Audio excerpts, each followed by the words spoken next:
So I'm now at Balloch Country Park, the private estate of John Buchanan of Murdoch. It was built in 1808 and it would be another 100 years or more before the public could go inside. The whole place, all the buildings, the pillars were designed by Robert Lugar back in 1808.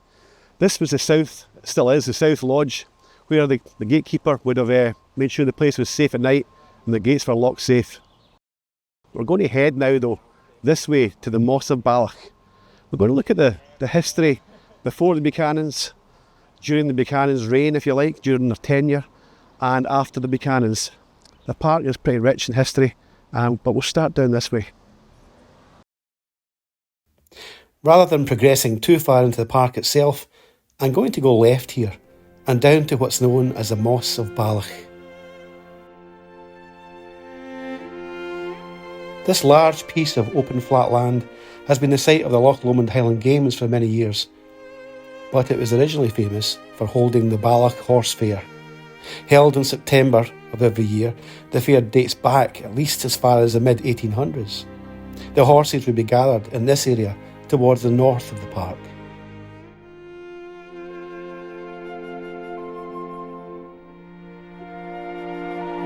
We're now going down towards the River Leven to explore a much more ancient part of the park's history.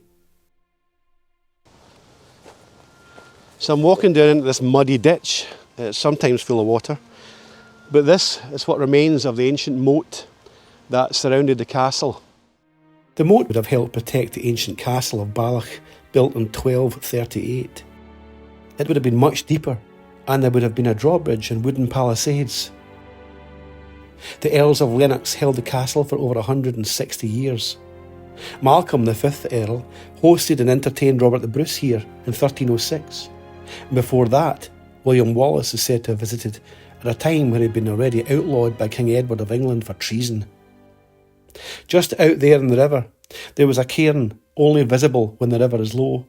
It's said that 11 Lennox ladies went bathing there, and that each one got into difficulties, and that all were drowned. The River Leven is still very unforgiving to this day. Do not bathe here. End of. Moving further into the park along the shore, you'll come to the old boathouse and pier. So I'm walking down the slipway and I'm going to look at the boathouse, which also dates back to 1808.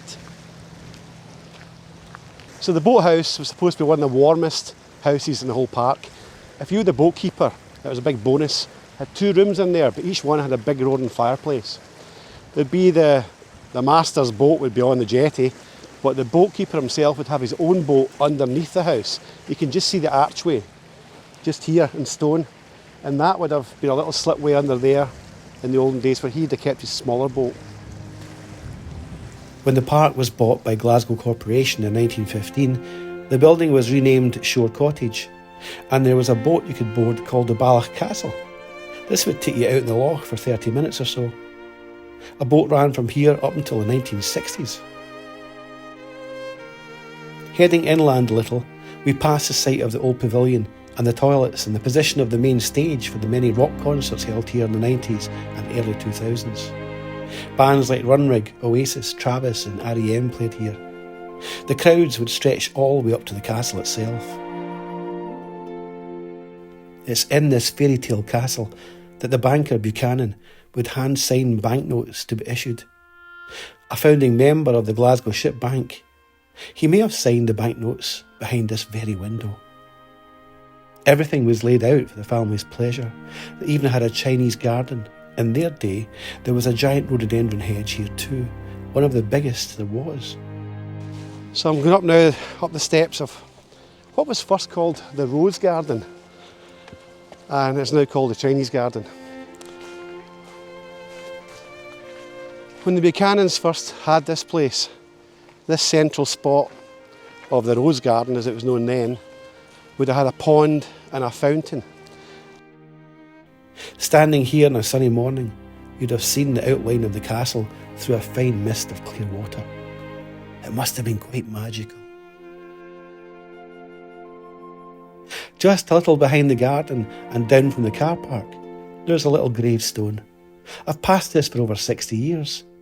It marks the spot where one of the Brown sisters buried their beloved dog Bran in May 1883.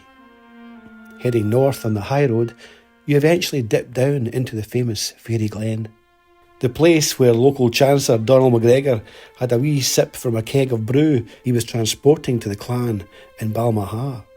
When he arrived without the keg, he explained that the fairy folk, all dressed in green, had seized it and downed the lot. He must have been brilliant at telling stories because they believed him and avoided this place like the plague from that day on.